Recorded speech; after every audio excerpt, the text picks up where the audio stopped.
আজ শিক্ষক দিবস। শিক্ষক আর শিক্ষার্থীর সম্পর্ককে উদযাপন করার দিন। আমরা প্রত্যেকেই শিক্ষার্থী, সন্দেহ নেই, কিন্তু শিক্ষকতার অভিজ্ঞতা কি সকলের হয়? না।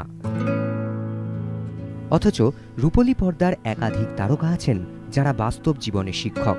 রিয়েল লাইফে দর্শকদের মন বিনোদনের প্যাকেজে ভরে দেন যারা, তারাই রিয়েল লাইফে অন্য কারো জীবনের দিশারি। আজ শিক্ষক দিবসে শুনে নেওয়া যাক এমনই কিছু রিয়েল লাইফ অভিনেতার রিয়েল লাইফ শিক্ষকতার কাহিনী। উৎপল দত্ত। মঞ্চে ও পর্দায় উৎপল দত্তর করিশ্মায় মুগ্ধ হয়েছেন অগুন্তি দর্শক। বিভিন্ন ছবিতে তার নিখুঁত ইংরেজি উচ্চারণ আজও মুগ্ধ করে দর্শকদের। কলকাতার সেন্ট জেভিয়ার্স কলেজ থেকে ইংরেজিতে স্নাতক উৎপল দত্ত। একথা অনেকেই জানেন না, তিনি শিক্ষক হিসেবেও ছিলেন জনপ্রিয়। কলকাতার সাউথ পয়েন্ট স্কুলে ইংরেজি শিক্ষক ছিলেন উৎপল দত্ত।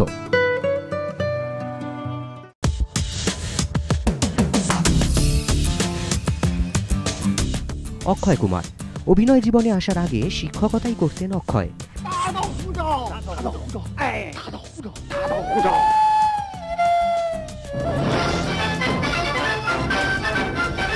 বিষয়টা আন্দাজ করতে খুব একটা অসুবিধা হওয়ার কথা নয়। মার্শাল আর্টের শিক্ষক ছিলেন তিনি। মুম্বাইয়ে মার্শাল আর্টে অক্ষয়ের ছাত্র সংখ্যা নেহাত কম ছিল না। একদিন এক ছাত্রই অক্ষয়কে পরামর্শ দেন মডেলিং করার জন্য। ছাত্রের অনুরোধে রাজিও হয়ে যান তিনি। তারপরেই রূপলী জগতে পা রাখেন মিস্টার খিলাড়ি।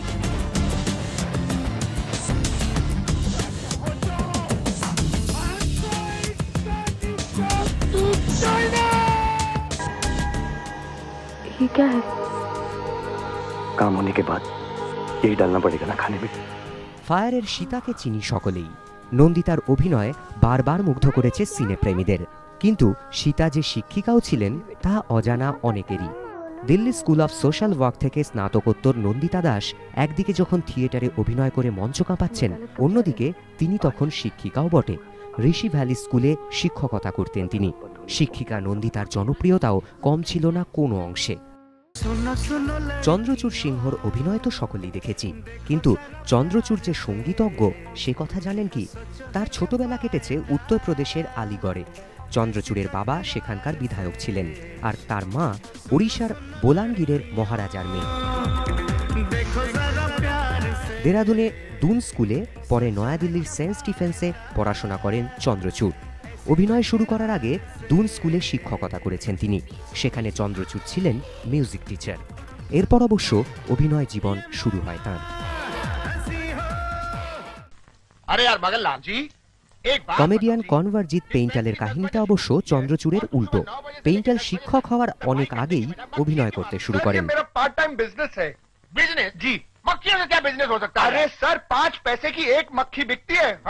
ছোট পর্দা ও বড় পর্দায় শতাধিক কাজ করে ফেলার পর শিক্ষকতা করার সিদ্ধান্ত নেন তিনি। পেইন্টাল নিজে অভিনয় শিখেছেন film and television institute of ইন্ডিয়ায়। সেখানেই অ্যাক্টিং ডিপার্টমেন্টের প্রধান হিসেবে 2008 সালে যোগ দেন তিনি।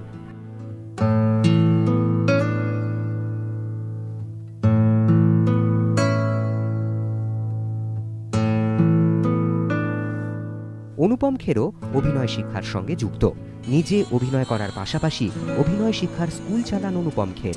শুধু দেশের বিভিন্ন রাজ্যেই নয়, দেশের বাইরেও সেই স্কুলের শাখা রয়েছে। অনুপম খেরের এই স্কুলের ছাত্রী ছিলেন দীপিকা পাড়ুকোন।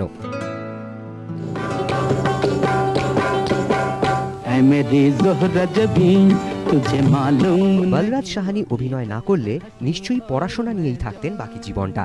তার শিক্ষাগত যোগ্যতা তো তেমনটাই বলে। পাঞ্জাব বিশ্ববিদ্যালয় থেকে হিন্দিতে স্নাতক হওয়ার পর ইংরেজি সাহিত্যে স্নাতকোত্তর হন সাহানি।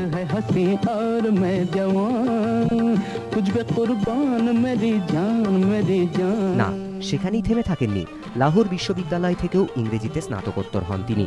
এরপর রাওয়ালপিন্ডি থেকে বাংলায় এসে রবীন্দ্রনাথ ঠাকুরের বিশ্বভারতীতে যোগ দেন বলরাজ সাহানি। বিশ্বভারতীতে ইংরেজি ও হিন্দি দুই পড়াতেন তিনি।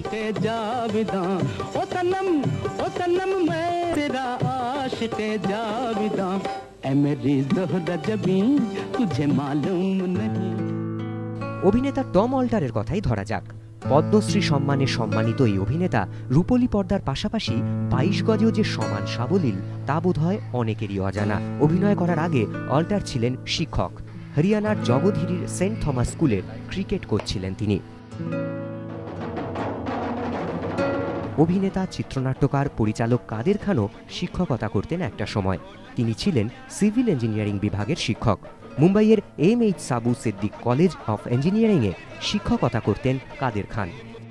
যাদের রূপলী সমীকরণ মুগ্ধ করেছে দর্শক হৃদয়, পর্দায় দেখে যাদের অনুকরণ করেন অনেকেই, তাঁরাই হয়েছেন অনেকের বাস্তব জীবনের দিশারি। এবিপি আনন্দ।